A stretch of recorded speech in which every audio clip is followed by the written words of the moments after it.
देखो question number 24 में दिया कि एक पासे को 2 बार फेंका जाता है। इसकी क्या प्रायिकता है कि 5 किसी भी बार नहीं आएगा, 5 कम से कम एक बार आएगा। एक पासे को कितना बार बिगा जाता है? 2 बार बिगा जाता है। देखो इसमें संकेत में दिया है कि एक पासे को 2 बार फेंकना और 2 पासे को एक साथ फेंकना एक ही प्रयोग माना जाता है। यानी एक पासे को 2 बार फेंको तो या 2 पासे को एक साथ फेंके तो दोनों का परिणाम एक ही माना जाता है। ठीक है ना, दोनों प्रयोग सेम माना जाता है। क्लियर है? तो देखो एक पासे को 2 बार फेंका जाता है। जब एक पासे को 2 बार फेंकोगे या 2 पासे को साथ में फेंकोगे तो कुल परिणाम कितना मिलेगा? 36 मिलेगा। बता चुके हैं ना, 2 पासे को अगर एक साथ बिकते हैं तो कुल परिणाम 36। तो यहाँ पे लिख देते हैं कुल परिणामों की संख्या। कुल परिणामों की संख्या ये होगा 6 × 6 कितना होगा जी? 36। फिर बोला है कि 5 किसी भी बार नहीं आएगा। अपने को इसका प्रायिकता बताना है कि 5 किसी बार भी नहीं आए, और दूसरा प्रायिकता बताना है 5 कम से कम एक बार आए। तो सबसे बढ़िया तरीका है कि हम लोग निकाल लेते हैं कि 5 कितना बार आता है। 5 कितना बार आता है? अगर 5 जितना बार भी आता होगा तो 36 में से क्या करेंगे? 5 जितना बार आता होगा उसको घटा देंगे, और जब घटा देंगे तो 5 कितना बार आएगा ये भी मालूम चल जाएगा। मतलब 5 कितना बार आएगा वो तो लिखेंगे ही, और 5 कितना बार नहीं आएगा तो उसको अगर हम लोग 5 जितना बार आने वाला है उसको टोटल में से घटा देंगे तो 5 कितना बार नहीं आने वाला है वो निकल जाएगा। क्लियर है ना? लिखते हैं 5 कम से कम, 5 कम से कम एक बार आने के परिणाम, एक बार आने के परिणाम, यानी कम से कम 5 बार, 5 कम से कम एक बार आए। ठीक है ना? कितना बार? एक बार आए, उसका टोटल परिणाम कितना है? यही ना, 5 कम से कम एक बार आने के कुल परिणाम, आने के कुल या रहने तो आने के परिणाम। समझ में आ रहा? जो बताए थे ये समझ में आया है? क्या बताए हैं? कम से कम एक बार 5 आने के परिणाम क्या हो सकते हैं? तो हो सकता है ना कि पहला पासा पर 1 मिला हो, दूसरे पर मिल जाए 5, तो कम से कम 5 एक बार आ गया।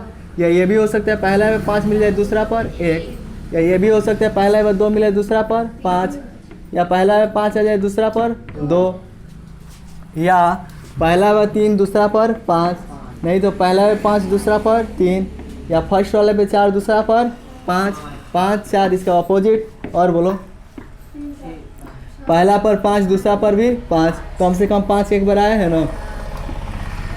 पहला 5 और दूसरा पर 6, या पहला पर 6 दूसरा पर 5। क्या इसके अलावा और कभी 5 आएगा? नहीं ना आएगा। तो कम से कम 5 एक बार आने के कुल परिणाम कितने हैं? देखो 1 2 3 4 5 6 7 8 9 10 11, 11 बार कम से कम एक बार क्या आएगा? 5 आएगा। तो कम से कम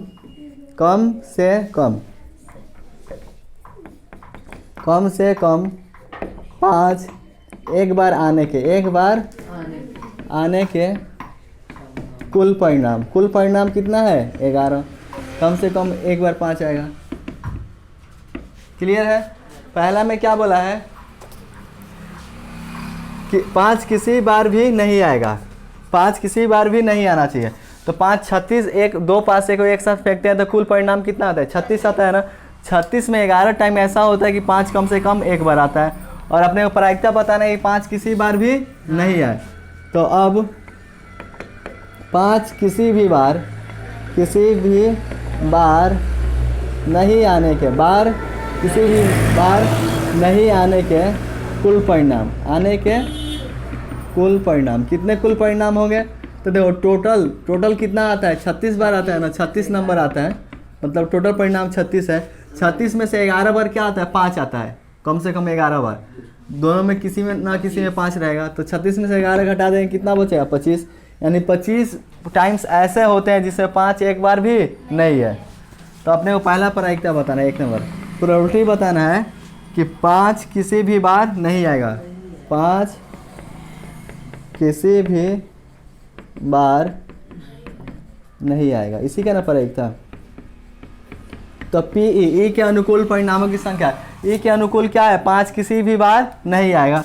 तो E के अनुकूल है 5 किसी भी बार नहीं आने के परिणाम, यही ना, 5 किसी भी बार नहीं आने के परिणाम, आने किसी भी बार 5 किसी भी बार नहीं आने के परिणाम, नहीं आने के कुल परिणाम।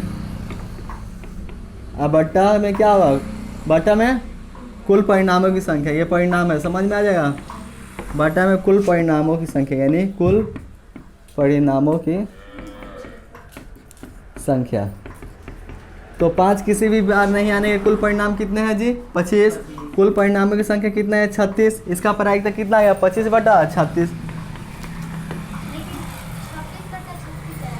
क्या 6 में से 1 गया 5, 3 में से 1 गया 2, 5 किसी भी बार नहीं आने के परिणाम। ठीक है, इतना ही होगा। 2 नंबर में बोला है कम से कम एक बार, कम से कम एक बार 5, 5 कम से कम एक बार आएगा। क्या चीज़ का प्रायिकता बताना है, 5 कम से कम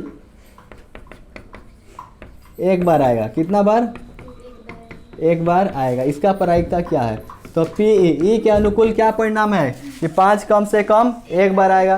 तो ई के अनुकूल परिणामों की संख्या, तो यहाँ पे लिखे हैं 5 कम से कम, कम से कम एक बार आने के कुल परिणाम। अब बट्टा में क्या होता है जी, कुल परिणामों की संख्या। अब बट्टा में कुल परिणामों की संख्या, तो देखो तो 5 कम से कम एक बार आने के कुल परिणाम कितने हैं, 11 है ना। और कुल परिणामों की संख्या कितना है, 36 है ना, 11/36। क्लियर।